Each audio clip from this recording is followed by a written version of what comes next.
Hello, my name is Paul Richardson, and today I'm going to be discussing the importance of recognising helicopter aircraft parts, and in particular safety critical parts. Similar parts exist in America and Europe, but for today our focus will be more towards the European aspects of these components. So, what is special about safety critical parts? Identifying these parts from normal components is a requirement from design to manufacture to operational use and maintenance. The original certification of the aircraft depends crucially on these safety critical parts maintaining their critical characteristics throughout their life. This also includes their transportation. Similar definitions of these parts all have the same meaning. Flight safety parts, critical parts, vital parts, and identifiable parts all mean the same thing. Typical safety critical parts would be flight controls, gearboxes and drive shafts, main and tail rotor components, and windscreens. There are many more.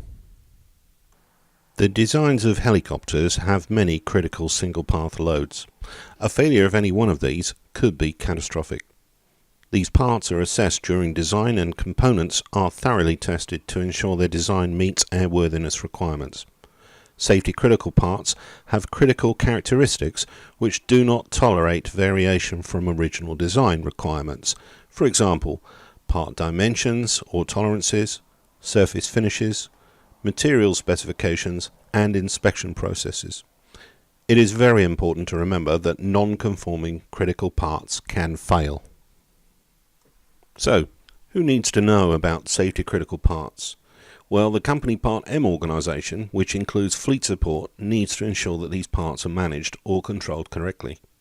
The maintenance organisation must be made aware of the specific inspection or handling requirements from the manufacturer or the designer's instructions. The training organisation also needs to emphasise safety critical parts in their instruction courses for each aircraft type. Finally, the supply chain should ensure that the transportation and storage of safety critical parts meets manufacturer's specifications. The regulations for the design of aircraft in Europe are either CS27 or CS29 depending on the weight category of the aircraft. In a similar manner, the regulations for this in the USA are AC27 and AC29. These rules ensure that safety critical parts are identified at the earliest opportunity to ensure that they maintain their integrity, and in simple terms, that they don't fail prematurely.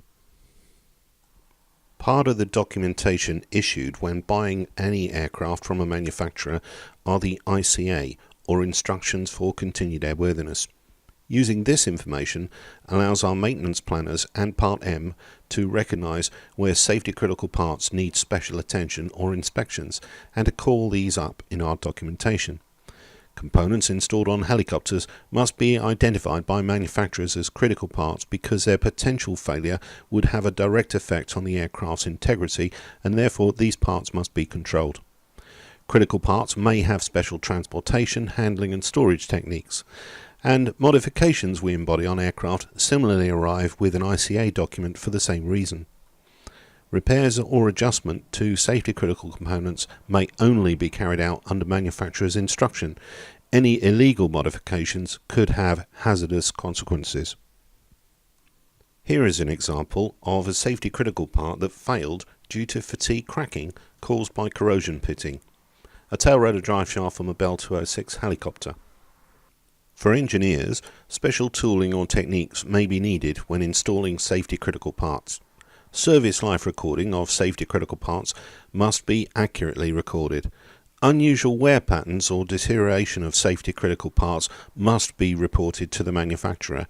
Use the BSafe Maintenance Safety Report for this. The Leonardo AW189 and 139 Aircraft Maintenance Manual shows critical parts listed in Chapter 00-60, where these parts are listed by ATA chapter number. On Leonardo aircraft, if a safety critical part is replaced at retirement life, the associated hardware must also be replaced. That's the nuts, bolts and washers. The AW189 and AW139 Aircraft Maintenance Manual, available online, shows critical parts using task splash screens to alert you, like this. Note the yellow and black edging. Red and black edging splash screens are usually used for chemical or safety precautions. The splash screen will only be removed if you click the Acknowledge button. The Sikorsky S92A has a different technique to highlight safety critical parts. The S92 Airworthiness Limitations ATA Chapter 04 shows safety critical parts listed and identified using notes. Note 13 highlights this. Sikorsky also shows critical steps and critical parts in the maintenance manuals. The black CS and star symbol highlight the critical step, and the adjacent warning highlights the critical parts. By definition, the software we install is an aircraft component part and therefore must be accompanied with a Form 1.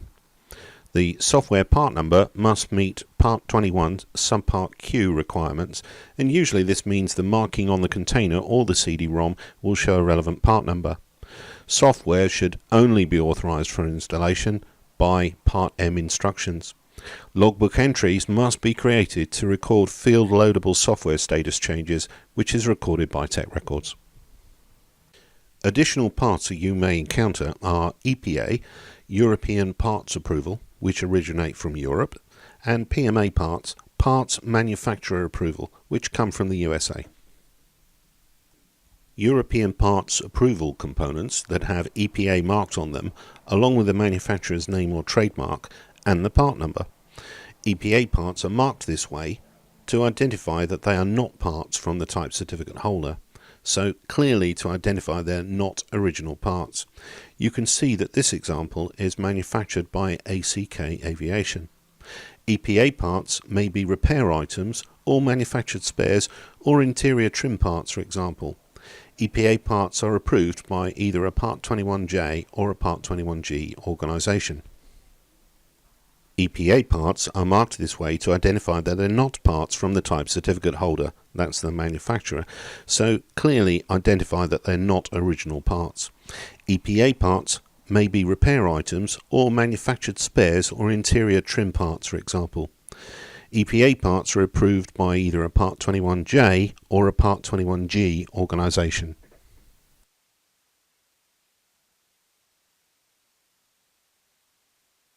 Parts Manufacturer Approval, or PMA parts, originate in the USA and show the letters FAA-PMA printed on them.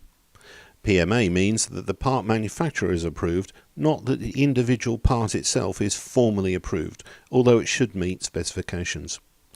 The PMA part manufacturer will have passed the same design test procedures as the original manufacturer. PMA parts are often approved for use under EASA manufacturers commonly produce parts under the PMA route. For example, this might be Honeywell or Hamilton Sundstrand, who make autopilot systems. Airbus Helicopters USA also produce PMA parts, along with Safran, Sagem and Sikorsky, and there are many others. A wide variety of parts can be PMA parts. Some aircraft manufacturers are unhappy at the use of PMA parts, and using these parts could affect power-by-the-hour agreements or similar maintenance warranty contracts. Produced under licensing agreement from the FAA design approval holder may be written in the remarks block 12 of the FAA Form 8130-3 for licensed PMA parts. A declaration must state that the part must not be a critical component. This PMA part is not a critical component will be written in the remarks block 12 of the FAA Form 8130-3. So the Form 8130-3 information is vital when accepting the component. More guidance in the EASA Technical Implementation Procedures, the TIP agreement, between EASA and the FAA can be found.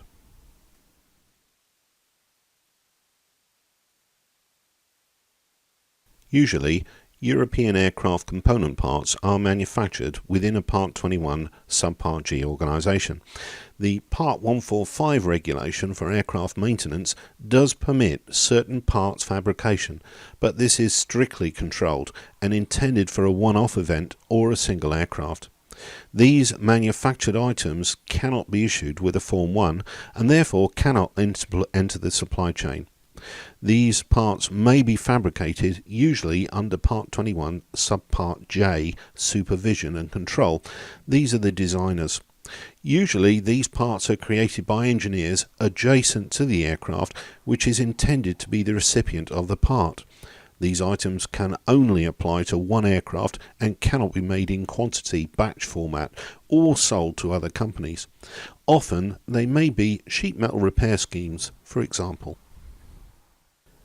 Unapproved parts, and that's also known as bogus parts, includes counterfeit parts, stolen parts, production overruns sold without authorization, life-limited parts which have exceeded their life limits, or approved parts improperly returned to service, and that could be from a crashed aircraft.